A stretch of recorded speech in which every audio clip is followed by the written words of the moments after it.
Le burn-out, un phénomène moderne. Et combien de fois je récolte les femmes réussies, incroyables, puissantes, fortes, mais en état de échec, morceau, qui ne croient plus en elles parce qu'elles ont fait un énorme burn-out.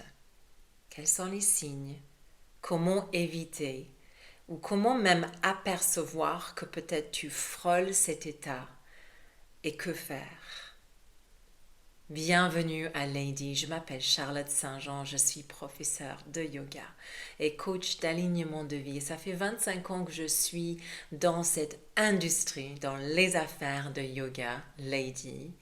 Et avant ça, j'étais commerciale dans l'informatique pour une grosse boîte américaine, juste quand le e-learning sortait et j'étais responsable de l'Europe du Sud. Donc j'avais un poste à responsabilité. Je voyageais énormément. Je voyageais en fait 4 semaines sur 5. J'étais plus souvent dans des avions, des taxis et des chambres d'hôtel que chez moi. Donc je connais. Je connais le burn-out. Je connais le stress et je sais exactement ce que c'est de me pousser à fond. Et du coup, le burn-out et les signes de burn-out, je les connais très très bien. Et derrière, et je suis bien placée pour le dire, derrière chaque femme très réussie en apparence, très fluide et au top de son game, souvent ça cache ah, tout un travail, toute une machine intérieure qui n'a pas forcément la même image extérieure qu'à l'intérieur d'elle.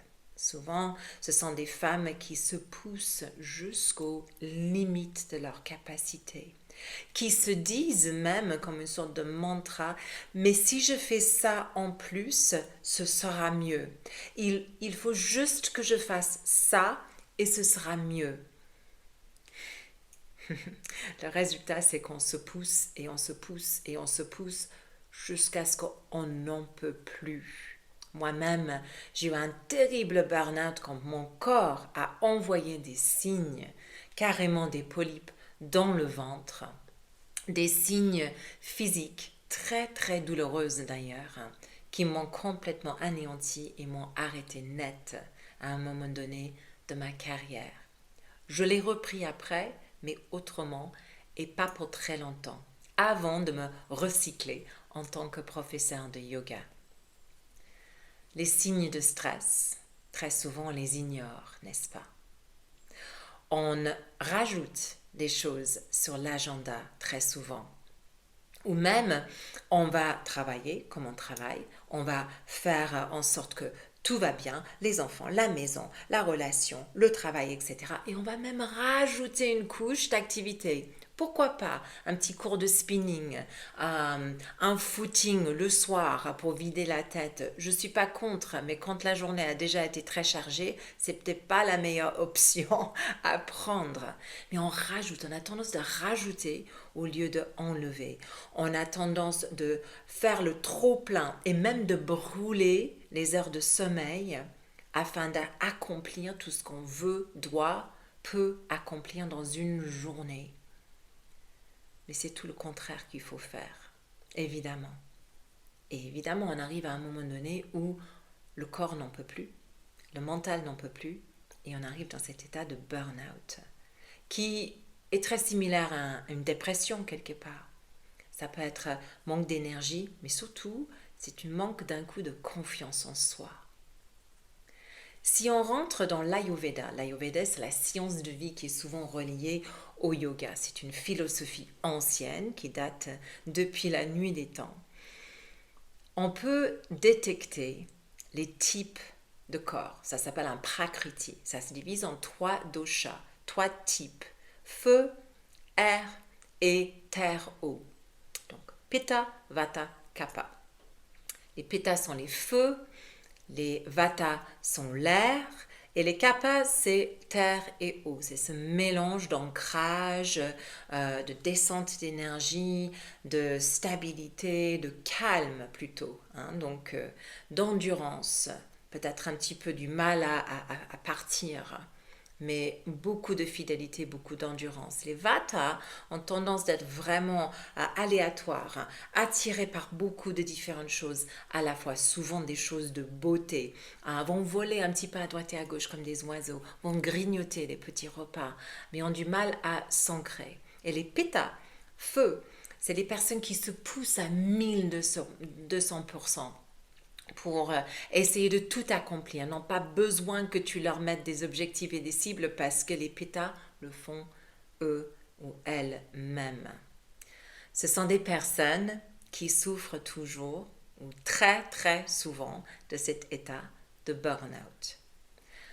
Un feu comme moi qui a une dominance, donc péta, cette énergie dynamique, mais en compagnie de vata, de air, donc cette alimentation du feu, hein, en déséquilibre, ça veut dire que on rajoute plusieurs choses, on rajoute un autre projet et un autre projet. Eh bien oui, pourquoi pas donc. Et puis on va écouter ce que les autres suggèrent, on va essayer de les intégrer sur le chemin, on va essayer de tout faire parce que c'est ça les pétas. Et en plus de ça, les pétas sont perfectionnistes, donc veut vraiment faire tout bien comme il faut.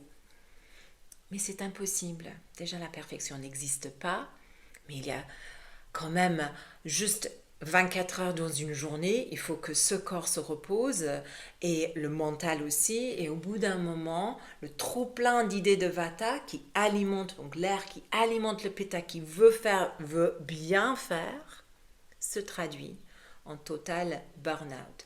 Que la personne qui vit ce burn-out va prendre comme un échec. C'est pas du tout un échec. C'est juste un remis ou une remise à niveau. C'est une façon que le corps, que l'univers, que le mental te demande de réaligner les choses et de trouver un peu plus de eau et de terre et d'équilibrer les choses. C'est un peu pour ça que je suis entrée dans le monde de yoga. Or, je mets un petit caveat et cadre autour de ça parce que ça fait quand même très longtemps que je pratique du yoga, mais je n'ai pas commencé avec la méditation. J'ai commencé avec le Ashtanga Yoga. Donc, comme beaucoup savent, le Ashtanga Yoga, c'est un type de yoga très puissant, très feu à la limite. Et ça sèche le corps. Il n'y a pas beaucoup de méditation dedans. On dit que le flow en soi, c'est méditatif, mais c'est quand même puissant, c'est dynamique, c'est assez masculin comme énergie. Et du coup, pour moi en tout cas, ça m'a encore plus poussé jusqu'à ce que je trouve l'harmonie du Hatha Yoga et de la méditation et de la respiration, qui n'était pas une respiration de feu ou jai. J'en avais pas besoin. J'avais besoin, moi, d'équilibre. J'avais besoin de descente d'énergie. À la limite, si on parle terme yoga, j'avais besoin de yin. J'avais besoin de relaxation. J'avais besoin de me poser stablement pendant longtemps dans une posture, juste m'allonger par terre. Cet équilibre et harmonie, j'ai commencé à comprendre et à intégrer quand j'ai eu mon premier burn-out. Et je dis premier burn-out, j'en ai pas eu après, mais je l'ai frôlé plusieurs fois après. Sauf que maintenant, je le vois venir. Et maintenant, je sais comment il faut ralentir. Comment il faut trouver cette harmonie et cette énergie de terre, sattva. Hein? L'apaisement de rajas. Rajas, c'est l'activité. Sattva, c'est le paisible, le calme. Je ne serai pas la première personne à opter pour une retraite de vipassana. Vipassana, c'est quand on ne parle pas pendant toute une retraite. Ce n'est pas ma nature. J'ai quand même ma nature à respecter. Je me connais et je me lève comme une sorte de pile Duracell, lapin. C'est moi là, le matin. J'ai pas besoin de café le matin. J'ai pas besoin de stimulants. Je me lève comme ça, je suis comme ça. J'honore ça. Par contre, je n'ai pas besoin de plus. Je n'ai pas besoin de Red Bull, de stimulants, de spiruline. J'en ai pas besoin.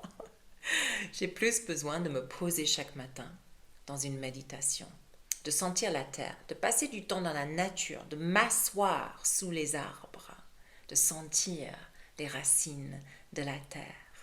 J'ai besoin de nager régulièrement, de sentir l'eau sur le corps et d'être en synergie avec ça. Ça, c'est l'harmonie. C'est de reconnaître les pics, les pointes, les too much. Les reconnaître, de les honorer, de les célébrer, mais aussi de dire, ok, et maintenant, comment je vais apaiser, comment je vais ralentir, comment je vais trouver cette 50-50, cette yin-yang harmonie, comment je peux intégrer ça dans mon corps. Et évidemment, ta recette ne sera pas la mienne, mais la seule chose que je veux te dire dans cette vidéo, c'est qu'un burn-out n'est pas un échec. Un burn-out, c'est juste un « wouhou, ok, on t'adore, on sait qui tu es, on te voit comme Kali. Hein? Kali est là pour te prendre dans ces moments délicats et torrides de ta vie, pour dire laisse-toi tomber et ensemble, on va transformer cette situation en quelque chose de mieux, de plus aligné pour toi. Par contre, on va enlever certaines choses. Et crois-moi, les pétas, les personnes qui sont là, dynamiques, en train de foncer, ne sont pas les premières personnes à vouloir enlever les choses. C'est une chose très très difficile. Mais je t'encourage de te dire, c'est ok de douter, c'est ok de ne pas tout faire. C'est ok de prendre du recul et de dire non. C'est ok de ne pas faire ton footing tous les jours ou le spin ou l'aérobic ou je ne sais, ou le hit train ou peu importe, tous les jours, à la même heure, même cours, etc. Enlève un peu tout ce qui est rigide, tout ce qui te pousse et te force à faire des choses. Apaise, arrondis, crée plus d'harmonie et de circulaire et surtout pose-toi au moins une fois dans la journée, même si c'est juste 5 minutes, respire 3 fois profondément et pose-toi cette question. Est-ce que c'est aligné pour mon plus grand bien? Et écoute le message qui revient. Est-ce que cette situation est alignée et va nourrir mon plus haut bien, my highest good? Et si la réponse est non, eh bien arrête. Dis non, stop, arrondis, ferme le chapitre. Et, dernier conseil, ne remplis pas le vide dans l'agenda. Tu m'entends? Tu enlèves quelque chose. D'un coup, je vais remplir le vide. Hors de question, donne-toi des pauses. Laisse-toi des plages dans la semaine, dans le mois, dans l'année, où tu n'as pas tout planifié, où tu ne sais pas ce que tu vas faire.